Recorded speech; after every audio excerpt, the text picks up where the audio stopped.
Imagine this. It is Saturday morning. Right. You have worked hard for 5 long days. Yeah. You wake up, you look at your mobile phone, and, it beeps with a notification. Oh, I hate that sound. Exactly. Yeah. You look at your computer sitting on the desk, and you instantly feel tired. You are just staring at the walls of your apartment. Yeah. Everything is quiet. Everything's exactly the same as it was yesterday. And suddenly, you realize you have this very heavy feeling in your chest. Like a weight. Right, like a weight. You are completely, totally bored. You need to escape. You really do? But how do you do it? How do you plan the perfect escape? Well, welcome to today's Deep Dive. We are so happy you are joining us today. We truly are. Welcome, everyone. Today we have, a very special mission. We do. We are looking at a wonderful, simple story. It is a transcript of a conversation between two good friends. And their names are Emily and Paul. Yes. And a transcript simply means the written words of a conversation. The title of the story is A Day Out Fun and Adventure. Sounds exciting. It is. And as we listen to Emily and Paul, we are going to learn exactly how they plan their perfect weekend escape. Now, before we jump into their conversation, I want to talk directly to you, the listener. Yes, this is important. We know that you are learning English. And, that is a wonderful and brave thing to do. Very brave. Because we want to help you learn. We are going to speak very clearly today. We will speak slowly. Yes, we will take our time. We are going to use simple, everyday words. If we use a new or difficult word, we will stop. We will stop and explain it carefully. Exactly. We will give you many examples. We want this conversation to feel like you are sitting with two friends, having a cup of coffee, and just chatting about life. That is exactly right. We want to be your guides today. Learning a new language is, it is like opening a new window in your house. Oh, I love that. Right. It gives you a new way to see the world. So please relax. If you do not understand a single word right away, do not panic. No panic at all. We have plenty of time. We are going to explore this story slowly and deeply. So let us start at the very beginning of Emily and Paul's conversation. Okay. This is the moment where the idea for the trip is born. Because before you can go somewhere, you must have a reason to leave your house. You need a spark. You need a spark. Emily is the one who starts the conversation. She says to her friend, "To be honest, Paul, I am a bit bored. Let us do something fun this weekend." Those are very common words, but, they hold so much meaning. They really do. Let us look at what Paul says in reply. Paul says, "That is a great idea. I need a break from work, too." Right. Now, I want to stop and look at this feeling of being bored. Most people think being bored is a bad thing. I mean, I definitely do. Right? We try to avoid it. We pick up our phones to play a game so we do not feel bored. But actually, boredom serves a very important purpose in human psychology. Wait, really? Because I hate being bored. Yeah. It feels like my brain is stuck in an empty room. Yeah. How can that be a good thing? Well, think of it this way. Boredom is not just a bad feeling. It is actually an alarm clock inside your brain. An alarm clock. Yes, it is an evolutionary tool, just like physical pain tells your body to move your hand away from a hot fire. Right, to protect you. Exactly. Boredom tells your mind that your environment has no new information. Oh, wow. Your brain is saying, I am not learning anything here. There is nothing exciting happening. You need to get up and move or you will not grow. That is fascinating. So boredom is your brain's way of pushing you to explore the world. That makes so much sense. It is an alarm clock. So when Emily says she is bored, her brain is ringing an alarm. Ding, ding, ding. Right. Is telling her to go find a new adventure. And Paul agrees, but his reason is slightly different. He says he needs a break from work. Yes, let us explore that phrase. A break. A break. When you take a break, you stop doing an activity for a short time. Why does Paul need this? Well, think about modern office work. Yes. From Monday to Friday, Paul probably sits in a chair. He stares at a bright computer screen. He answers emails all day. Right. He solves difficult problems for his boss. Yeah. By Friday evening, his physical body might not be tired, but his mind is completely exhausted. I know that feeling so well. You have run a marathon, you haven't lifted heavy boxes, but you feel like you cannot do anything else. Your mental energy is zero. Exactly. I actually like to think of human energy like a car. Ooh. How do you mean? Well, a car needs fuel, right? Yes. It needs gas to drive. When you drive the car to work every day, the gas tank slowly gets empty. Sure. By Friday, the gas tank is completely empty. The car cannot move forward. Being tired and bored is exactly like being a car with an empty gas tank. That is a great picture for the listener. You cannot just keep pushing the car. You have to stop at a gas station and fill the tank back up. Right. Going outside, having a fun weekend, breathing fresh air. Well, that is how humans fill their gas tanks. That is a brilliant way to explain it. The fun day out is the fuel. Yes, the fuel. And what is so interesting is that this wonderful, fun weekend starts with two negative feelings. That is true. It starts with Emily's boredom and Paul's work exhaustion. If they did not feel those negative things, they would never plan this beautiful trip. Wow. The uncomfortable feelings push them to create a positive experience. Okay. Since we are using this time to help our listener learn English, let us really focus on the specific words Emily uses here. Good idea. She starts her sentence with a great phrase. She says, to be honest. Let us talk about that. To be honest. Honest means you are telling the truth. You are not lying. Right? You are not hiding your feelings. Yeah. When you put the words to be honest at the beginning of a sentence, you are giving a signal to the person listening. A signal. Yes. Yeah. You are saying, I am going to share my true, real feelings with you right now, even if they are a little bit negative. It is such a polite tool to use in conversations. Let us imagine some real-life situations for our listener. Okay. Imagine you were at a restaurant with a friend. Your friend asks, do you like the soup? And you hate it? Right. You think the soup tastes terrible, it has too much salt, but you do not want to sound rude. No, you do not want to hurt their feelings. You do not want to shout, this soup is awful. So what do you say? You soften the truth. You say, to be honest, the soup is a little too salty for me. Yes.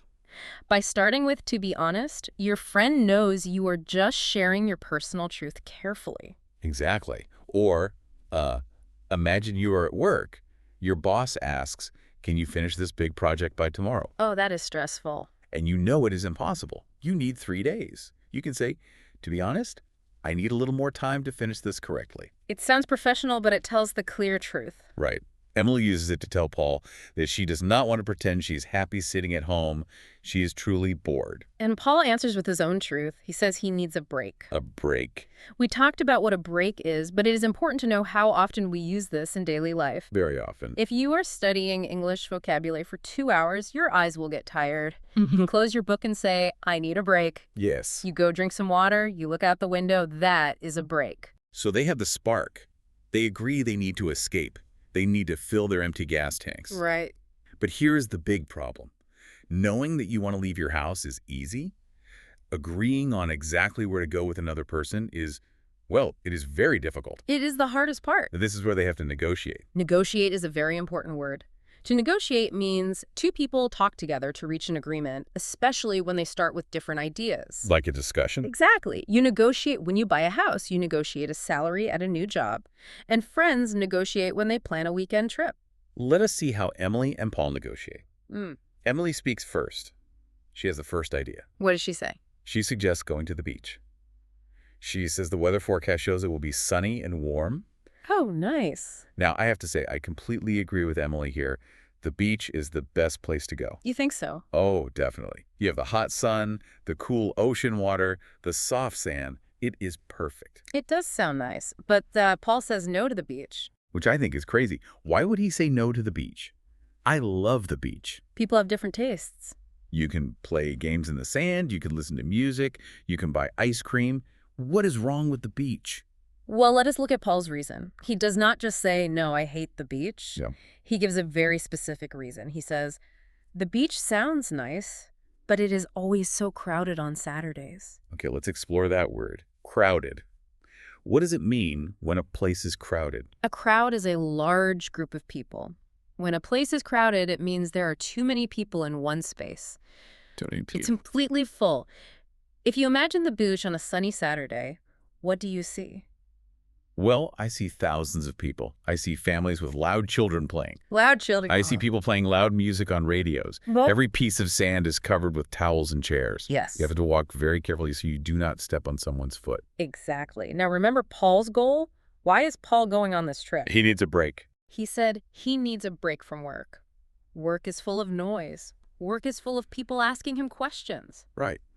If he goes to a crowded beach, his environment will still be loud and full of people. He will not feel relaxed. He wants quiet. Ah, I see. Okay, I was only thinking about what I like. Which is normal. I like the busy energy of the beach. But You are right. For someone who is mentally exhausted from a busy office, a crowded beach is actually a nightmare. It is. It is not relaxing at all. So Paul rejects the beach, but notice how he does it. This is a masterclass in polite English. It really is. He does not say, no, that is a bad idea. That would make Emily feel sad or stupid. Yes, that would be mean. Instead, he starts with a compliment. He says, the beach sounds nice, but... Yes, that sounds nice, but...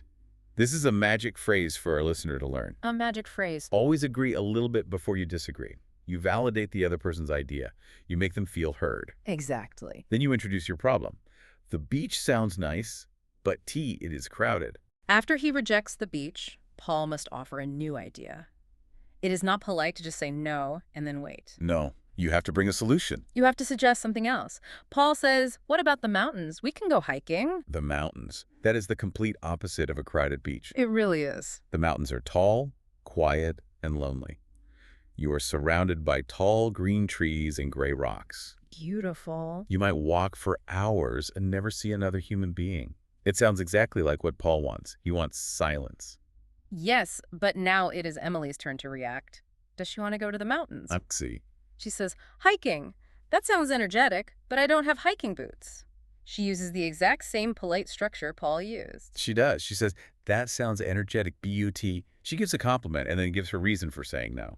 Very polite. Let us look at the word she uses. She says hiking sounds energetic. What does that mean? Energy is the physical power you have in your body. If an activity is energetic, it requires a huge amount of physical power. A lot of power. You must work hard. You will sweat. Your heart will beat fast. Right. Hiking is not just walking on a flat street. Hiking means walking up steep hills. You are climbing over roots and rocks. It takes a lot of effort. And Emily specifically mentions that she does not have hiking boots. Boots. Boots are strong, heavy shoes that cover your foot and your ankle. Yes. When you walk on rough rocks, you need boots to protect your feet. If you try to hike in regular city shoes, you will hurt yourself. You definitely will. So Emily's giving a very practical reason. I do not have the right equipment. But I think there's also a deeper meaning here. Remember, Emily is bored. She wants to do something fun. True. Hiking is hard work. Yeah. Maybe she does not want to sweat and exercise all day. She just wants to relax outside. Oh, that makes sense. So the mountains are perfect for Paul's need for quiet, but they're too much work for Emily. This is a classic problem in friendships and relationships. Two people want to spend time together, but their limits are different. Paul's limit is noise. He hates crowds. Emily's limit is hard physical labor. She does not want an energetic hike. Before we see how they solve this problem, I want to highlight two beautiful, short phrases they use to suggest their ideas. Okay. Emily asks, how about the beach? And Paul asks, what about the mountains? How about and what about? These are essential phrases for anyone speaking English. Very important. They are so gentle. If you say, we must go to the beach, you sound like a boss giving an order. Yes, very demanding. You sound demanding, but when you ask, how about the beach? You are presenting a gift. You are saying, here is an idea. I am holding it in my hands. Do you like it? What do you think? Let us practice this for the listener. Let us imagine some adult scenarios where you can use how about and what about. Perfect. Let us say you and your partner are trying to decide what to eat for dinner. You look in the refrigerator. It is empty. You do not want to cook. Oh, I would look at my partner and say, I'm too tired to cook. How about we order a pizza tonight? It is a suggestion. It invites my partner to agree or say no. Perfect. Or imagine you are at work. You are trying to schedule a meeting with a busy coworker. You cannot demand their time. No. So you look at the calendar and ask gently, what about Thursday afternoon? Are you free then? It makes the conversation feel smooth and respectful. And because Emily and Paul are so respectful to each other, nobody is angry. They are still friends. They said no to the beach. They said no to the mountains. They are back to zero. But they are still smiling and working together. This brings us to a very important concept in human relationships, which is the compromise. Compromise. That is a big word. It is a powerful concept. Very powerful. The compromise is when two people cannot agree, so they find a third option. Yes. In a good compromise, both people get a little bit of what they want, but nobody gets 100% of what they want. They meet in the middle. Why do compromise and often fail in real life? Why do people fight? Why do you think? Usually it is because of ego. People want to win the argument. They want their idea to be the chosen idea. Right. They want to be the winner. If someone says no to their idea, they feel insulted. But Paul and Emily do not have big egos. They are listening to each other. So how does Paul solve the puzzle? What is his brilliant compromise? He says, how about that beautiful lake near the mountains? We can just walk around it and have a picnic. Let us analyze why this is the perfect middle ground. First, let us look at what Emily wanted. She wanted the beach. Emily wanted the beach. Why?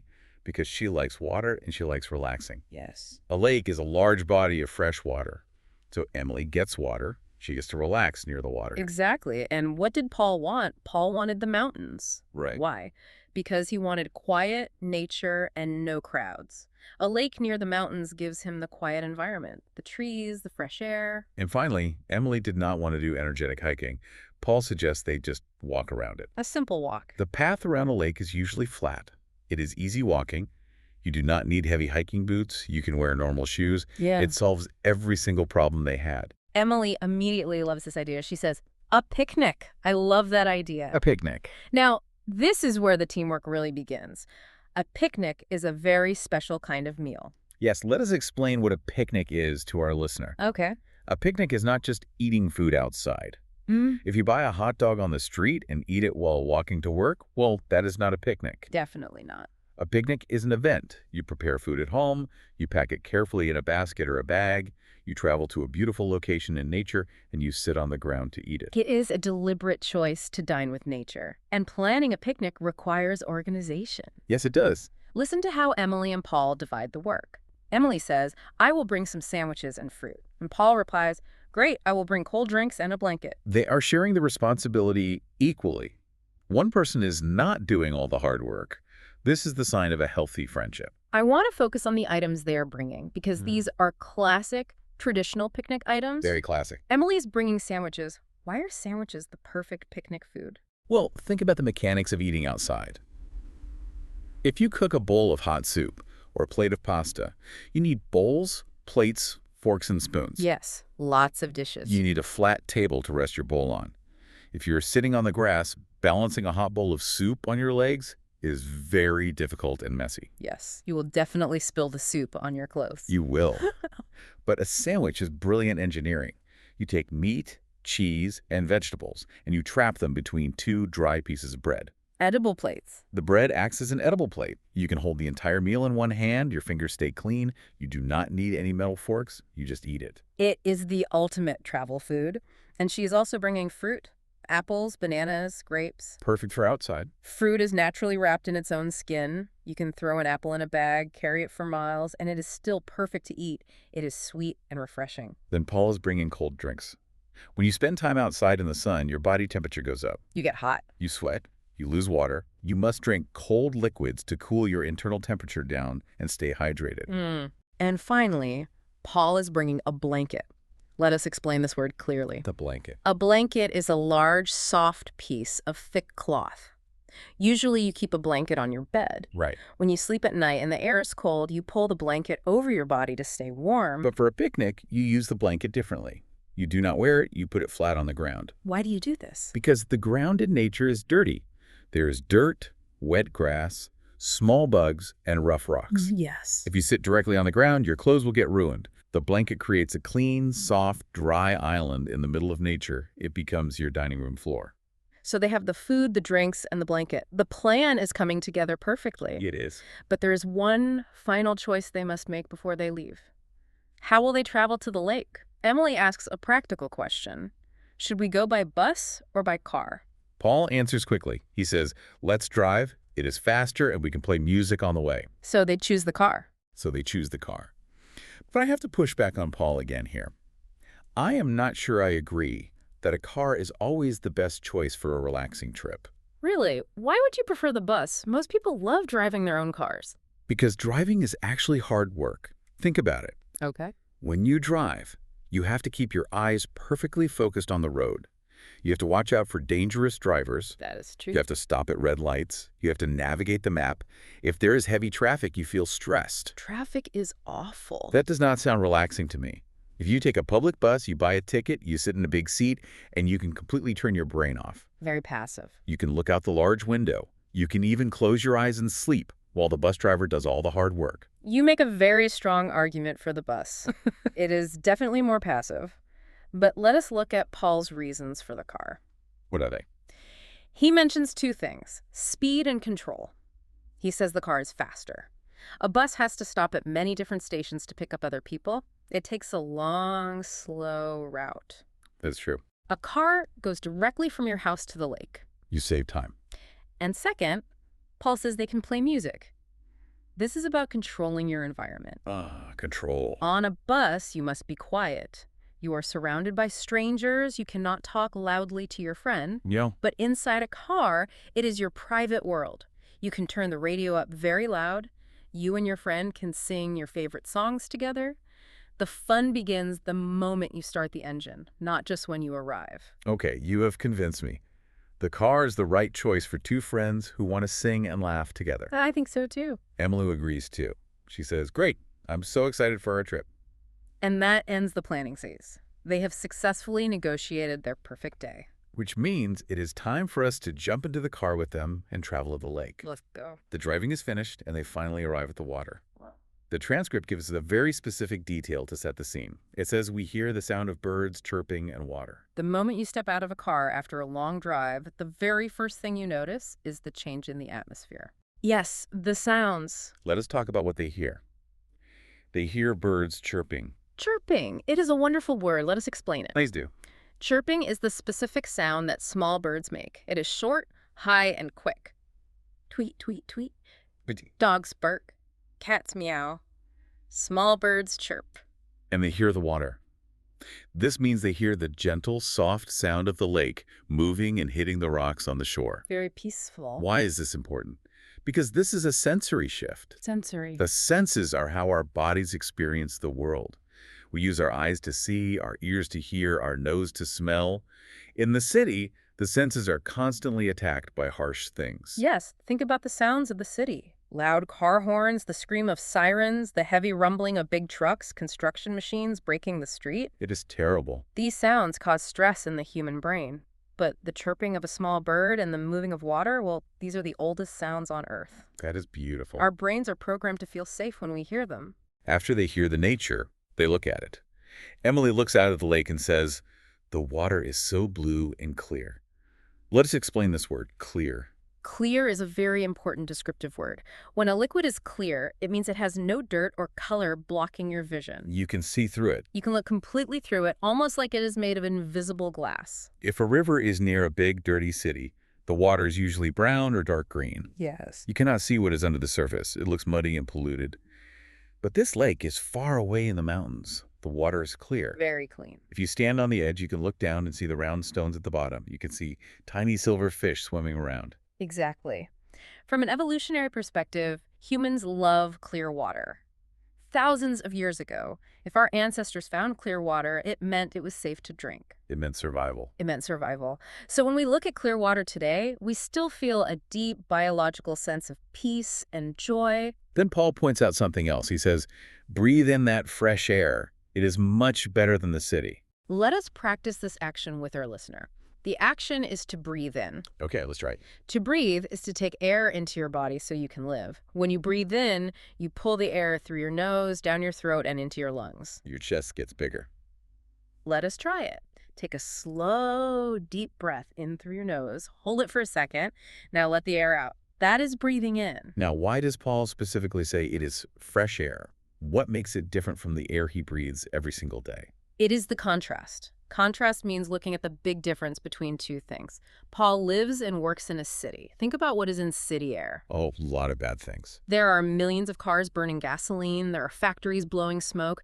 There's the smell of hot asphalt roads. When you breathe in deeply in a city, you are breathing in pollution. It feels heavy in your lungs. But at the lake, the air is filtered by thousands of green trees. It smells like pine needles, wet earth, and clean water. It is cool and light.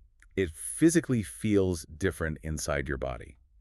Paul is acknowledging that his body is finally getting clean fuel. While they're standing there, taking deep breaths and feeling relaxed, Emily notices something on the water. She sees that other people are in small boats. Ah, boats. She asks Paul, "Can we go boating?" And Paul replies, Why not? Let's rent a small boat for an hour. This is a great practical moment for our listener. Let us talk about the word rent. Yes, rent. This is a very common business and daily life word. What does it mean to rent something? When you want to use something expensive but you do not want to own it forever, you rent it. Right. To rent means you give a person a small amount of money. In exchange, they let you use the item for a short, specific amount of time. When the time is over, you must give the item back. Let us give some adult examples of renting. If you travel to a new country for a holiday, you do not buy a car there. That would cost $30,000. Right. Instead, you go to an office at the airport, you pay $50 a day, and you rent a car for 1 week. When you fly home, you give the car back to the company. Or think about housing. Many young people cannot afford to buy a whole apartment building, so they pay money every month to a landlord. They are renting their apartment. Here, Emily and Paul do not own a boat. A boat is expensive, and you need a place to store it, so they give the owner a few dollars, and they rent a small boat for just 1 hour. Boating simply means sitting in the boat and moving around the water. It is very gentle. They can sit in the middle of the lake, completely surrounded by clear water, far away from the land. It is the ultimate quiet experience. And they do exactly that. They enjoy their hour on the water. But fresh air and being outdoors usually causes another biological reaction. Oh, I know it is. After an hour, Emily says, "That was so relaxing. But now I am hungry. Is it time for our picnic?" Being outside always makes you hungry. The clean air, the slight physical effort of being in a boat. Your body says, okay, the gas tank needs real food now. Paul agrees enthusiastically. He says, "Definitely. Let's find a spot under that big tree. It has a lot of shade." This is a very important word for anyone who spends time outdoors. Shade. Let us explain what shade is clearly. Imagine you are standing in an empty field on a summer afternoon. The sun is shining directly down on you from the sky. It is very hot. The yellow light hits your skin. It feels very hot. If you stay there too long, you will get a sunburn. Now, imagine there is a giant oak tree in the field. The tree has thousands of green leaves. The leaves act like a giant umbrella. Yes. The leaves block the sunlight. The sunlight cannot reach the ground under the tree. Because the light is blocked, the ground under the tree is much darker and much cooler. That dark, cool area protected from the hot sun is called the shade. When you are outside on a hot day, you are always looking for shade. Animals sleep in the shade. People eat in the shade. It is nature's air conditioning. So they spread their clean blanket on the cool grass in the shade. They sit down, they open their bags, and Emily takes a large bite of her sandwich. And when she tastes it, she makes a fascinating observation. She says, "This sandwich tastes amazing outdoors. Everything tastes better when you are outside, right?" Let us look at the phrase, tastes amazing. Tastes amazing. To taste is to experience the flavor of food on your tongue. Is it sweet? Is it salty? Is it sour? Amazing is a strong word that means incredibly good, fantastic, surprising. Fantastic. She is saying the sandwich flavor is surprisingly fantastic. But here is what I want to know. Why does she say this? It is just a normal sandwich. Right. It's just bread, meat, and cheese. If Emily ate this exact same sandwich sitting at her office desk on a Tuesday while looking at spreadsheets, she would think, this is a boring sandwich. Yes, she would. But here, under the tree, it tastes like a 5-star meal. Why does this happen to us? It is a wonderful question about human psychology and biology. When Emily is at her office desk, her body is full of stress hormones. She is worried about her boss, her emails, her deadlines. Lots of stress. When the human body is stressed, it actually shuts down the digestive system to prepare for danger. You do not focus on flavors. You just chew the food to survive. Wow. Stress literally ruins the flavor of food. Yes. But when Emily is sitting in the shade by the clear lake, she has zero stress. Her brain is completely relaxed. Her body feels safe. Safe. Because she is relaxed, all of her senses are wide open. Her taste buds can actually focus completely on the texture of the bread and the saltiness of the meat.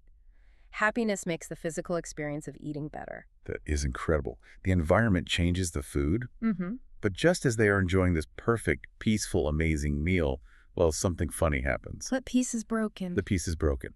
Paul suddenly points and says, "Oh, look, there is a squirrel trying to steal your apple." This introduces a tiny bit of conflict into our peaceful story.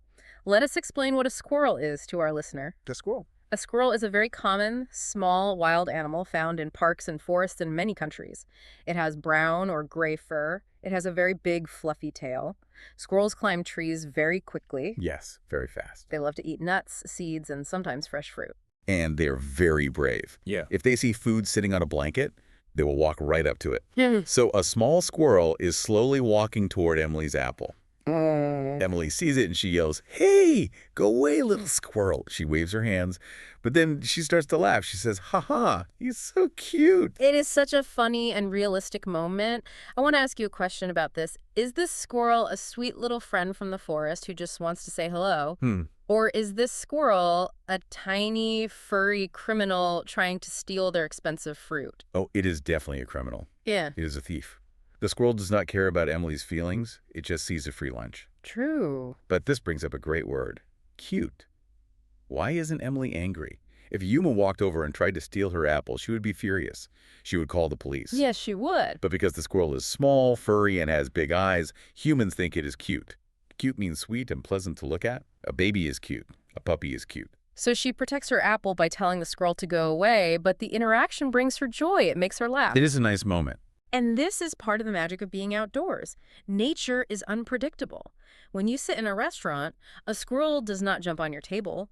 Being outside means you get to interact with the wild world. It makes a great memory for the trip. So they laugh at the squirrel, they finish their amazing sandwiches, and they sit back on the blanket.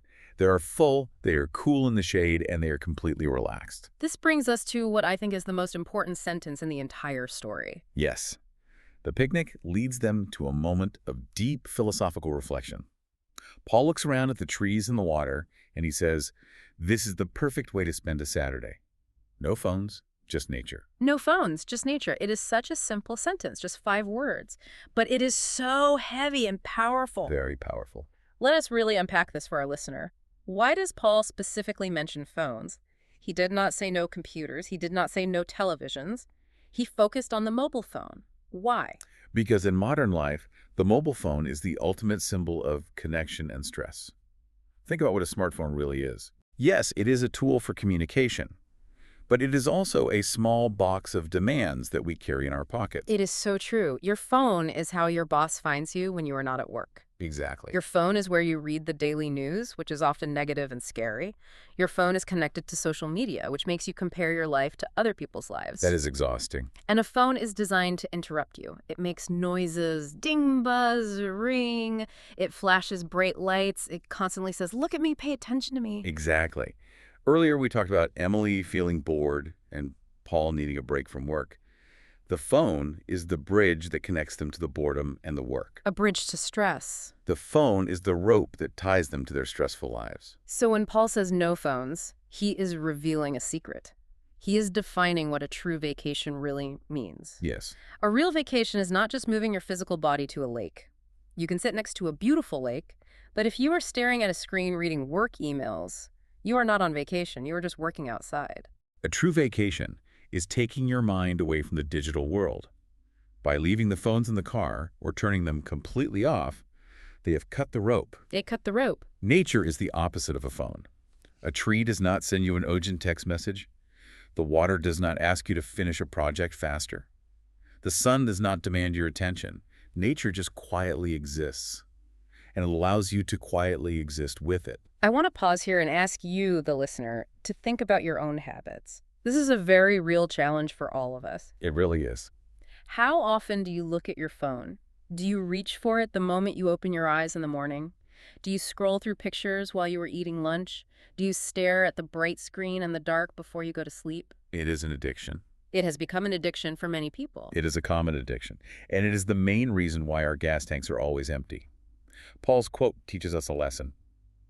Disconnecting, which means breaking the connection with digital devices, is the only way to find deep peace. When you remove the screen from your hands, you finally have the space in your brain to see the clear blue water, to taste the salty sandwich, and to laugh at a silly squirrel. That is the ultimate reward of the trip. The reward is feeling like a real human being again, not just a worker connected to a machine. But as all things do, the day must come to an end. The sun begins to set in the sky, the air gets a little cooler.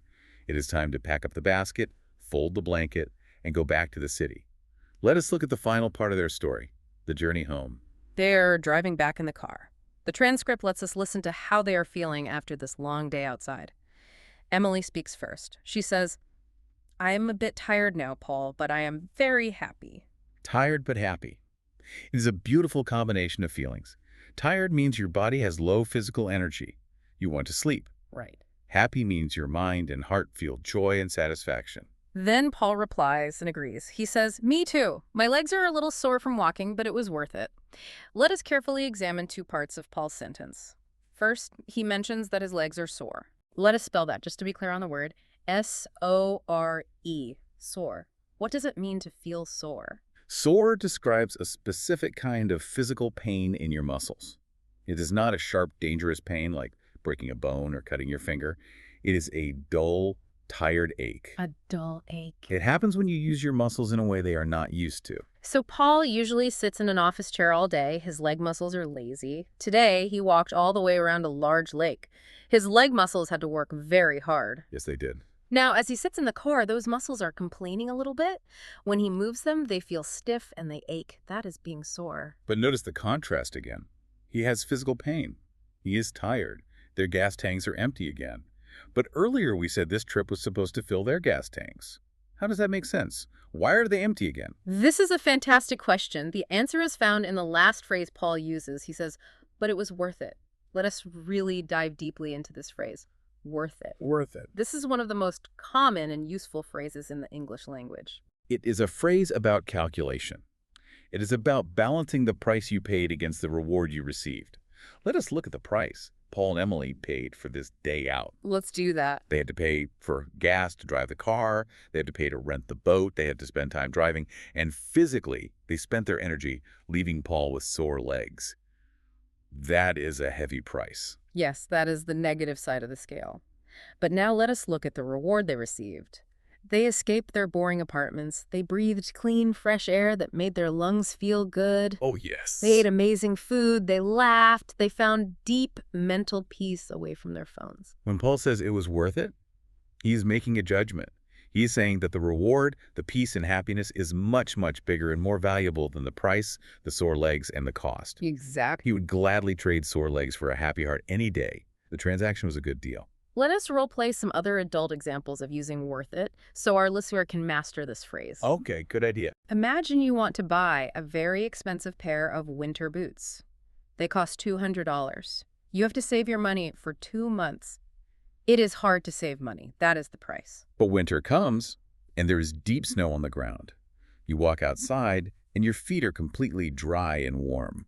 You look down at your feet and say, these boots were expensive, but they are totally worth it. The comfort is greater than the cost. Or think about the listener right now. Learning English is hard work. You have to listen to long audio files. Like this one. Right. You have to memorize strange grammar rules. Sometimes your brain feels sore, just like Paul's legs. It is difficult. But one day, you travel to a new country. You walk into a coffee shop. You order a drink in perfect English, and you have a wonderful conversation with a stranger. Yes. In that moment, the hard work disappears. Yeah. You realize that all the hours of studying were absolutely worth it. The connection you make is the reward. I love that. So Paul and Emily agree the trip was worth it. As they drive, they do something that friends often do to build memories. They talk about their favorite parts of the day. It is a nice way to end the day. Paul says, "I think the boating was the best. It was so quiet on the water." And Emily says, "I loved the picnic and seeing the squirrel. It was so funny." This highlights how two people can experience the exact same day, but value different moments. And notice how their favorite moments match their personalities perfectly. Oh, you are right. Let us look at that. Paul's favorite moment was the boating. Why? Because Paul is the one who wanted to escape the loud, crowded city. He wanted silence. Yes, silence. Sitting in a small boat in the middle of a lake is the most silent part of the day. And Emily's favorite moment was the picnic and the squirrel. Why? Ah, Because Emily was the one who was bored. She wanted a fun adventure. an adventure. An unexpected animal trying to steal her food is an exciting, funny adventure. It broke her boredom. They both got exactly what they needed from the compromise. Now, you know you have had a truly successful trip when you were tired, your legs hurt, but you immediately want to plan another trip. That is the best sign. And that is exactly what happens. This brings us to the final moments in the car where they look to the future. Paul says we should do this more often. He recognizes that waiting until he is completely exhausted to take a break is a bad strategy. Oh. He wants to make going outdoors a regular habit. Smart man. So he starts the negotiation process all over again. He says, maybe next month we can visit a museum or a theme park. He throws two brand new ideas into the air, a museum or a theme park. And Emily immediately reacts. She says, oh, a theme park? I love roller coasters. Let us contrast these two new locations because they are completely opposite environments. Let us start with the theme park. Okay. A theme park is a massive outdoor entertainment area. Imagine an entire small city built only for fun. It is incredibly loud. There's pop music playing everywhere. There are bright, flashing neon lights. There are thousands of people walking around eating cotton candy. It is a place of maximum sensory overload. And Emily says she loves roller coasters. A roller coaster is the biggest ride at a theme park. A roller coaster. It is a long train of open cars on a metal track. The train slowly climbs very, very high up into the air and then drops straight down at incredible speed. It flips upside down. Why do people ride them? Because the extreme speed makes your brain think you are falling. It creates fear and excitement at the same time. People throw their hands in the air and scream at the top of their lungs. Emily says she loves this feeling. But look at Paul's reaction to the roller coaster idea. Paul laughs. He does not say that sounds awful. He says, ha, you are very brave. I prefer museums. Brave. Brave means having courage. It means you are not afraid of dangerous things. Paul thinks Emily is fearless for wanting to ride a metal train that falls from the sky. He politely states his preference. I prefer museums. A museum is the exact opposite of a theme park. A museum is a large, grand indoor building. It is a place designed to protect and display important objects from human history. Paintings, ancient statues, dinosaur bones. And think about the atmosphere in a museum. It is usually very quiet. The lights are soft. People walk very slowly from room to room. Very slow. If you speak to your friend, you whisper. You stand still and stare at a painting, thinking deep thoughts. There is no screaming in a museum. So we have a major difference here. Emily wants loud, fast, screaming excitement. Paul wants slow, quiet, thoughtful peace. There's a famous saying in English, opposites attract. Opposites attract. It is a concept from science like magnets. Two opposite ends of a magnet stick together. In human relationships, it means two people with completely different personalities often become very close friends or romantic partners. One person's strengths balance the other person's weaknesses. Emily is fire and energy. Paul is water and calm. They're opposites, but they're great friends. What is happening here is that they're naturally planning to balance the scales. For this trip, they went to a quiet lake. That was Paul's kind of energy. So it makes sense that for the next trip, Emily wants to go somewhere loud and exciting. They take turns supporting each other's needs. The story ends as they arrive home. Emily finishes the conversation with a very important piece of social etiquette.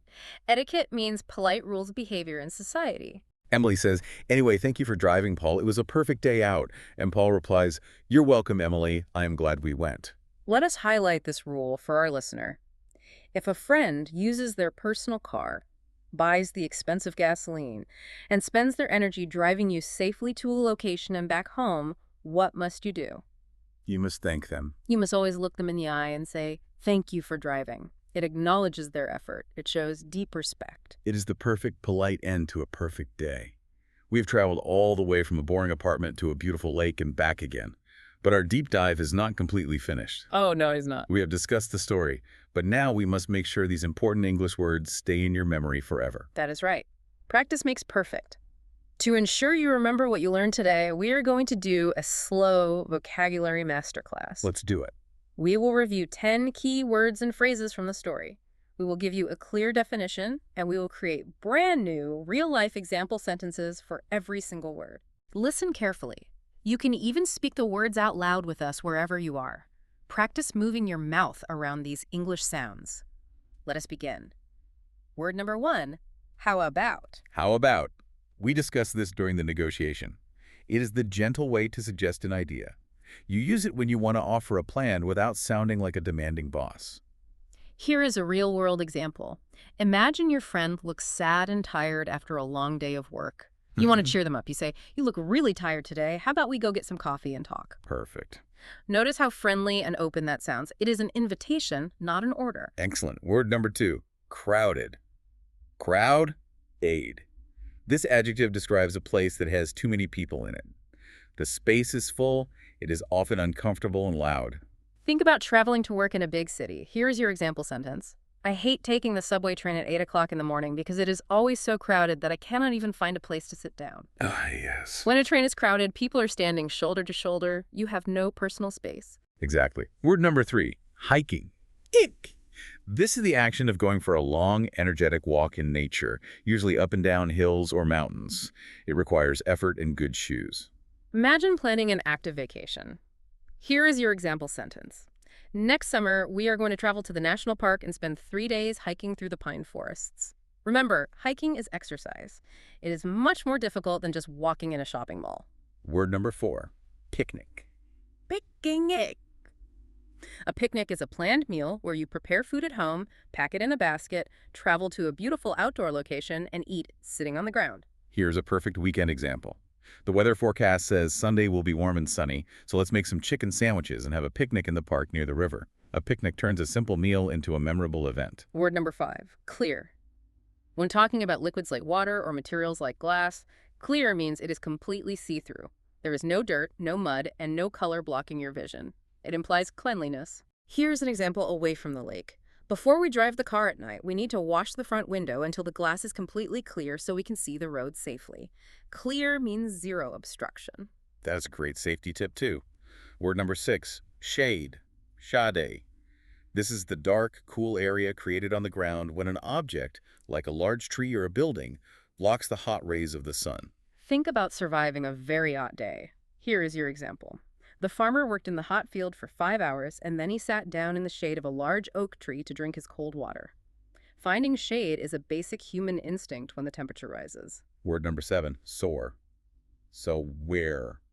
This is an adjective describing the dull, aching physical pain you feel in your muscles after you exercise them or work very hard. Imagine moving to a new apartment. Here's the example sentence. I spend all day carrying heavy boxes of books up the stairs, and today my back and shoulders are incredibly sore. It is a normal pain that tells you your body worked hard. Word number 8, worth it. Worth it. You use this phrase when you want to express that the wonderful reward you received was much bigger and more important than the difficult price you paid to get it. Let us use an example about money and travel. Saving money for 2 years was very difficult, but when I finally saw the Eiffel Tower in Paris with my own eyes, I knew it was totally worth it. The difficult saving is forgotten when the joy of the experience begins. Word number 9, theme park. Theme park, a large permanent outdoor entertainment center filled with mechanical rides, loud music, food stands, and crowds of people looking for excitement. Let us imagine a family holiday. For his 10th birthday, the little boy begged his parents to take him to the theme park so he could eat cotton candy and ride the giant Ferris wheel. Theme parks are designed purely for human entertainment. And finally, word number 10, roller coaster. The most famous ride at a theme park. A fast metal train that carries people high into the air and drops them down steep hills at terrifying speeds. Let us describe that feeling. My heart was beating so fast and my stomach dropped when the roller coaster went down the highest hill. Some people ride them to feel brave, some ride them just to scream. Then that concludes our vocabulary masterclass. You have done incredibly well today. If you practice these words and use the gentle negotiation phrases like how about and what about, you will be completely ready to plan your own adventures in English. You really will. We have covered so much ground today. Let us take a moment to look back at the entire journey. We watched Emily and Paul realize they were burned out. Their gas tanks were empty. Emily was bored, and Paul was exhausted by his office work. They needed an escape. We listened as they politely negotiated, carefully rejecting the crowded beach and the tiring mountain hike, until they found the perfect middle ground, a quiet lake. They traveled there, engaged all of their senses with the chirping birds and clear water, and enjoyed an amazing picnic in the cool shade. They laughed at a tiny squirrel thief, and they realized the deepest truth of their trip. Leaving their mobile phones behind allowed them to truly rest. Finally, they drove home with sore muscles but happy hearts, completely convinced that the effort was worth it, and they immediately started dreaming of their next trip. It is a beautiful blueprint for how to live a balanced life. As we wrap up our deep dive today, we always like to leave you with a final thought, something for you to ponder and chew on after the audio stops. Expert, what is your provocative thought for our listener today? I want to return to that final conversation in the car. Emily and Paul are looking to the future, and they are debating between two extremely different environments. They have to choose between a quiet, peaceful museum filled with silent history and a loud, bright theme park filled with screaming roller coasters. Yes, the ultimate contrast in energies. Exactly. So my question is directed to you, the listener. Wherever you are sitting right now, I want you to look closely at your own life. Look at your daily routine. Look at your stress levels. What kind of energy does your internal gas tank need right now? Do you need the slow, whisper quiet, thoughtful calm of a museum to rest your mind?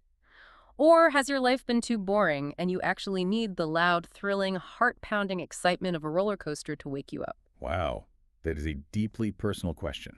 Are you seeking peace or are you seeking a thrill? Only you can answer that. Take some time to think about it today. And once you figure out which energy you need, we hope you call a good friend, negotiate a plan, step away from your phone, and go out and find it. We absolutely do. Thank you so much for spending your time with us on this special deep dive. We hope you learn many new words, and we hope you feel more confident in your English skills. Remember, learning a language takes time, patience, and effort, but every single new word you learn is totally worth it. Be proud of yourself, keep practicing, keep listening, and most importantly, remember to give yourself a break when you need one. Goodbye for now, and take care of yourselves. Goodbye, everyone. Keep exploring, and we will see you on the next adventure.